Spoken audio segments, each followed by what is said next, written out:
Hey guys, welcome to the Liberal Hive Mind, a channel solely focused on exposing the abundant hypocrisy of the left. It's honestly incredible watching this play out, this general dynamic between Trump and the media. You know, the media has spent years lying about Donald Trump, spinning everything he does into some kind of attack on democracy or authoritarian power grab or some corrupt play to enrich himself. They've been doing it non-stop. And you know, in a way, it used to work. You know, it used to really get under Donald Trump's skin. Back in the day, he used to play their game. He used to engage. And in a lot of ways, it didn't play into Trump's favor because it just kind of made him look bitter and angry. And I'm not saying he didn't have the right to be bitter and angry and to absolutely lash out on people like Jim Acosta. But the simple fact is, for a lot of people, they didn't like it. And the media knew this. And so it felt almost as if they were doing it on purpose, right? To poke him, poke the bear, hoping for a reaction. And then when the bear turns around and roars, well, they'd all write their pieces and do their segments on all the different networks and play the victim. Donald Trump is waging war against us journalists. He's inciting violence against the journalist class. And some people fell for it. But nowadays, Trump doesn't play their game anymore. He doesn't get baited. He doesn't waste his time arguing with people like Caitlin Collins, who's largely replaced Jim Acosta these days. He doesn't bother trading jabs at any of these press briefings. No, he's graduated past that, and now he simply just lets the facts speak for themselves and sometimes engages in some trolling. We do a little trolling. It's called we do a little trolling. Yeah, Trump doesn't really engage so much, and then he just drops the frickin' facts or makes a little strategic play to make them all look so incredibly dumb, and that's exactly what he did here with his latest genius move. Donald Trump put the facts in front of everybody's face by putting together a little visual presentation, and he placed it right where all the fake news journalists report on White House activities. In other words, the facts are right behind them as they're reporting the news, and these fake news hacks in the media are already realizing they've been checkmated. But before we get into any of it, this video is actually brought to you guys by a sponsor, so let's play that clip. This video is brought to you guys by ExpressVPN. Folks, it's 2025. We live in an online world, and if you're online and constantly connected and not using a VPN, well, you're leaving your private data open for the world to see. And when it comes to VPN, there's really only one option. We're talking the best in the business, and that's ExpressVPN. Folks, I'm not kidding when I tell you I use ExpressVPN literally every single day. It's a tool that I have running on my computer at all times. I use it to change my location to either protect my information or avoid region blocks on many of the streaming websites, or if I'm using my laptop on a public Wi-Fi in a hotel or a coffee shop, I always connect through a VPN, or if you want to keep your internet provider out of your business, well, ExpressVPN is the tool for you. It's fast, it's easy, and it runs in the background. It's something you absolutely must be using on your computers, and here's the deal. Thanks to ExpressVPN, I've got an exclusive Liberal Hive Mind offer for you guys by simply clicking the link down in the description or pinned comment below, which will take you to expressvpn.com/hivemind, or scanning the QR code on screen. Well, you could get access to an incredible promotion offering you 4 months free of ExpressVPN. Again, click the link down below. That's expressvpn.com/hivemind, or scan the QR code on screen. 4 months free, easy as pie, fast speeds, and total privacy. Don't wait, go ahead and take advantage of the offer. A huge thank you to ExpressVPN. Now back to the video. All right, folks. So we got the media going wild lately, claiming that Trump is targeting innocent men in Maryland, targeting innocent fathers and honest working migrants with unlawful deportations. They're pretending that Trump's deportation efforts are this evil, heartless campaign against everyday, hardworking immigrants. But it's total BS. And now Trump, in classic fashion, well, he's playing them like a fiddle. Instead of arguing with the press, he just planted an entire row of mugshots across the White House lawn. I'm talking about roughly 100 posters, photos of illegal aliens that have been arrested for violent crimes. And he posted all those posters right where the mainstream media sets up to do their daily White House stand-ups. He's basically saying, you want to spread your fake outrage about deportations? Fine. Well, now you have to do it standing in front of a wall of mugshots showing exactly who and why they're being deported. MSNBC's reaction was pure comedy gold. Take a look at this. White House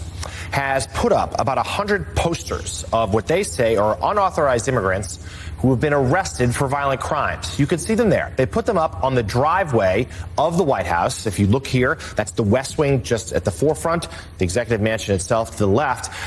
But what's particularly noteworthy about this location is it is right directly behind the positions where TV correspondents do their hits from the White House lawn. So therefore, no matter what network you're on, that includes MSNBC, if you're doing a hit from the White House right now, those pictures will be behind you. The White House doing a briefing in about a half hour about what they're doing here. Absolutely beautiful. I mean, he set them up for the worst possible optics. It's almost like CNN's mostly peaceful protest moment. You know, when one of their on-the-ground journalist clowns stood in front of a literal burning building while trying to gaslight the country as if the George Floyd protests were mostly peaceful. Yeah, mostly peaceful except for this fiery background behind me. Well, now it's basically the same energy. Now, every time these clowns try to tell you that Trump is just deporting some poor, innocent victim, yeah, the American people will be looking at a background of real criminals, abusers, murderers, gangbangers, with their faces plastered all over the White House lawn, with their charges listed for everyone to see. No spin, no hiding it. No, just the cold, hard facts staring people right in the face.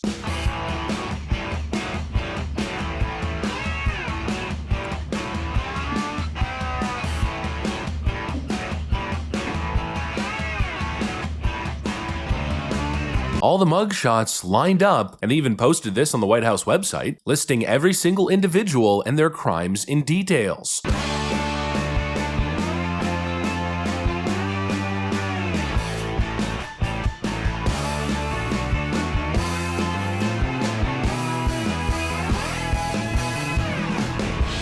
And I have to admit, this photo right over here, which became a very recognizable meme at one point, especially during the early days of Trump's deportation efforts, this photo, well, it's got to be my favorite one. And honestly, despite the memes, despite the hilarity, there's some actual substance to it. Because I remember when this individual was arrested, the crocodile tears came out, of course, and all the leftoids on social media tried to create this sob story. Oh, he's arresting a woman, a mother. Look at her, she's crying. Oh, the horror. But she was arrested for distributing fentanyl. Fentanyl kills over 100,000 Americans a year. 100,000. Bringing in literal poison into the country. You know, some people look at this and say, well, it's the face of fascism and lack of compassion from the Trump administration. I look at this and I see the enemy of the country. Coming into the country illegally, soaking up taxpayer dollars, burdening services that are meant for American citizens, and trafficking poison into the country that's killing so many. It's the perfect optics. And that's what this was, right? This was an optics play. It's all about contrast. Now there's a conversation that's been started, and the topic of that conversation is Trump's track record versus the media lies. This is what Trump is doing. He's making it very clear he is cleaning up the country, clearing out violent criminal invaders that Joe Biden and the Democrats actively released into your neighborhoods. And the media, well, what's the media doing? They're lying about it to make Donald Trump seem like the criminal, while actively defending these criminals, defending the gangbangers, pretending as if ICE enforcement is somehow the real problem. It's absolutely backwards. And now, well, I guess the ball's in their court. Let's see what they do, right? I can already tell what's coming next. They're going to instantly try to spin this and say something like Trump is now attempting to stigmatize migrants or pushing racist imagery. Another day, another spin, but they can spin all they want. They could lie all they want. At the end of the day, what I'm seeing is Trump is just stacking wins. He doesn't need to fight them anymore. He doesn't even need to care, especially considering it's his second term. They're all blah, blah, blahing in the media, attempting to fabricate these ridiculous narratives. Meanwhile, Trump is just letting the scoreboard do the talking. Look at the results, the arrests, the deportations. He's just going to continue working and eventually let history speak for itself. What do you think's going to happen? With the border shut down, with criminal gangs being completely dismantled and shipped out of the country, crime's going to start dropping. So despite all the noise, despite all the fake scandals, Trump's just doing exactly what he promised. He's putting America first, and eventually it's going to speak for itself. And that's exactly what he's doing here. By posting all of these photos, he's letting the facts speak for themselves. And obviously the media hates it. But again, they could fight it all they want. When the dust settles, and when the lies are long forgotten, the truth and the real track record, I think, will be standing tall. On the issue of immigration, on the issue of the economy, and I think also on the issue of war, Trump's focused on the mission and no longer playing their stupid little games. Anyways, that's pretty much what I got for you guys on this one. Hopefully you enjoyed the video. If you did, make sure to leave a like and possibly subscribe. Thanks for watching, and I'll see you on the next one.